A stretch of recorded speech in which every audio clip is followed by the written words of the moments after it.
गुरुजी, आज के इस अंक में हम एक ऐसा विषय लेने वाले हैं जिसको लेकर कई दर्शकों ने हमें मेल किया, मैसेजेस करते हैं और कहते हैं कि हमें ये सवाल लिया जाए, पूरा विषय विस्तार से समझाया जाए बालों को लेकर। इस समय जैसा कि प्रदूषण भरा माहौल है और ऐसे में और पानी भी प्रदूषित है जिससे हम नहाते हैं या जो पीते हैं, उस वजह से हमारे बालों के जो पोषक तत्व हैं वो इस कदर कम होते जा रहे हैं और इस कदर दिक्कतें हमें उत्पन्न हो रही हैं कि उनमें जू पड़ जाती हैं, लीक पड़ जाती है, डैंड्रफ तक पड़ जाते हैं और उनका कोई इलाज संभव नहीं हो पाता। कॉस्मेटिक्स के ज़रिए उसको ठीक करा जाता है, कोशिश की जाती है, लेकिन वो ठीक नहीं हो पाता। सबसे पहले मैं जानना चाहूँगा जुएं और लीकों के बारे में कि आपका क्या कहना है।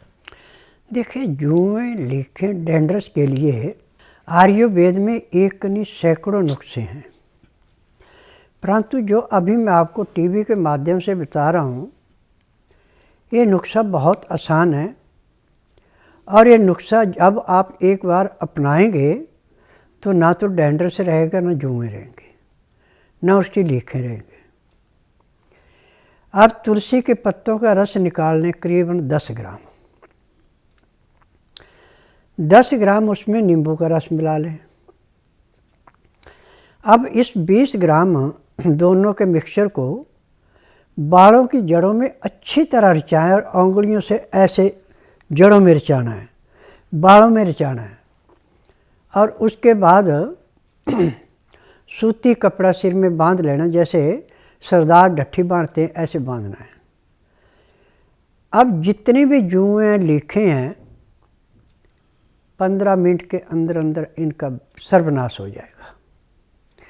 और जिनको डैंड्रस है वो डैंड्रस ऐसे साफ होगा जैसे कूड़े करकट के ढेर को माचिस की तिल्ली जला के समाप्त करती है। तुलसी में और नींबू में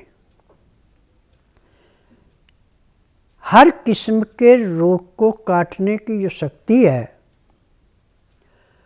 उसकी गणना यदि हम विस्तार से करने लगें तो 6 महीने लग जाएंगे, फिर भी इसकी गणना पूरी नहीं की जा सकती है। इनके अंदर इतने गुण हैं। पैर के तलवे से सिर के बाल तक जितने भी शरीर के अंदर रोग है सबको नींबू और तुलसी समाप्त करती है, परंतु रोग के अनुसार इसके लेने के तरीके अलग अलग हैं। और जिनको जुएं ज़्यादा पड़ती हैं उनको 2 चीज़ों पर विशेष ध्यान देना कि किसी किस्म की आर्टिफिशियल क्रीम नहीं लगानी चेहरे पे, बालों में शैम्पू नहीं करना, बालों को धोने के लिए या तो लस्सी लेंगे आप या नींबू का रस लेंगे या चने का बेसन लेंगे तो बालों को धोएंगे तो जुएं बिल्कुल साफ़ हो जाएंगे। परंतु आप शैम्पू साबुन लगाएंगे तो जुएं आपको फिर पड़ेंगे, क्योंकि शैम्पू साबुन के अंदर किसी भी रोग को काटने की ताकत नहीं है। परंतु लस्सी में, चने के बेसन में और नींबू में हर किस्म के कीटाणुओं को नष्ट करने की ताकत 1000 गुना है। आज मुझे इस बात की खुशी है कि जब मैंने नींबू सीरियल शुरू किया था और नींबू के बारे में जिन्होंने सीरियल को ध्यानपूर्वक सुना, लिख करके रखा, और जब भी कभी उनको कोई परेशानी होती है और नींबू के उपचार को करते हैं तो उसके बाद टेलीफोन के माध्यम से एक ही बात कहते हैं कि स्वामी जी, आप तो संसार को जैसे हीरे मोती बांटे जाते ऐसे आप नुस्खे बांट रहे हैं और आपके नुस्खे के अंदर इतनी ताकत है कि एक बार लेने से ही आदमी को 10 मिनट में उसका असर दिखाई पड़ जाता है, जबकि एलोपैथी की दवाइयाँ किसी भी रोग को दबाने में, असर दिखाने में कम से कम 15 से 20 मिनट का टाइम लेती हैं। तो मैं उनसे एक ही प्रार्थना करता हूँ कि देखिए, मैंने विद्या सीखी है, मैंने पढ़ी नहीं है। हकीमों से, वैद्यों से, सन्यासियों से, योगियों से जड़ी बूटियों का ज्ञान प्राप्त किया, उनके गुणों को समझा, तो आज मैं जैसे मोती बखेरे जाते ऐसे बखेर रहा हूँ। जिसके अंदर समझ है, तीव्र बुद्धि है, उन मोतियों को इकट्ठा कर सकता है, खुद भी लाभ उठाएगा और संसार को भी लाभ देगा। परंतु जिनके अंदर बुद्धि नहीं, एक कान से सुनो दूसरे से निकाल दो, कुछ नहीं कर सकते। मैं तो टीवी के माध्यम से एक बात बार बार कहता हूँ कि आपको किसी डॉक्टर हकीम के पास जाने की ज़रूरत नहीं है। आपके चूल्हे चौके में हर एक रोग की दवाई रखी है, जिसको आप सुबह शाम मसाले के रूप में लेते हैं, खान पान में जो लेते हैं, उसी से हम सारे उपचार कर लेते हैं। कोई बीमारी ऐसी नहीं है जिसका उपचार नहीं है, परंतु हमारी सिर्फ तीव्र बुद्धि होनी चाहिए, जनरल नॉलेज होनी चाहिए, किस रोग के अनुसार कौन सी दवाई कैसे लेनी है। 108 वस्तुएं हमारे हमेशा रसोई घर में होती हैं और रोग के अनुसार उनके लेने के तरीके अलग अलग हैं।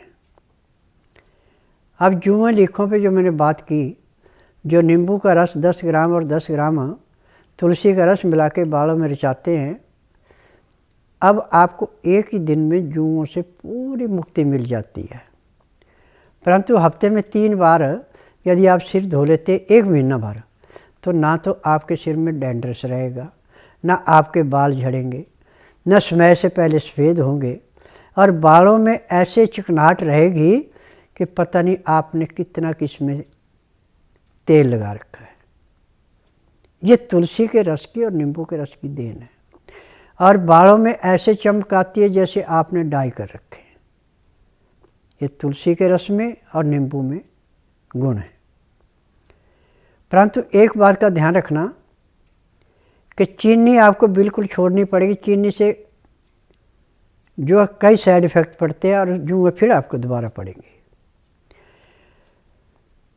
गुड़ आप जितना चाहें उतना खा सकते हैं बिना मसाले का। मसाले वाला गुड़ नहीं खाना। मसाले वाला गुड़ खाते तो आपकी जीभ भी फटेगी और पेट में कई किस्म के नुकसान भी होंगे। परंतु बिना मसाले का गुड़ खाते हैं तो आपको कभी भी शरीर में किसी किस्म का रोग नहीं होगा। बल्कि सबसे अच्छा यह है कि सुबह शाम खाना खाने के बाद 10 ग्राम गुड़ जरूर खाएं। ऊपर से हल्का गुनगुना पानी पी लें तो एक तो खाना आपका बड़ी जल्दी पचेगा, गैस नहीं बनेगी और आपको कोई रोग नहीं होगा। खाने को पचाने के लिए गुड़ एक किस्म का अमृत है। 1 चम्मच चीनी को पचाने में जिगर हमारा 6 घंटे काम करके उसको पचा नहीं सकता और जो उसके साथ चीज़ खाई गई उसको भी पचा नहीं सकता। परंतु गुड़ यदि हम 10 ग्राम खा लेते हैं तो जितना भी खाया पिया है 1 घंटे के अंदर जैसे आटे में खमीर डाल के आटा खौल जाता है, ऐसे खाना पच जाता है। खाना ठीक पचेगा, पेट आपका ठीक साफ हो गया, आपको बीमारी कोई नहीं है। और जब आपका खाना पूरा नहीं पचता, पेट पूरा साफ नहीं होता, तो रोगों की भरमार आती है।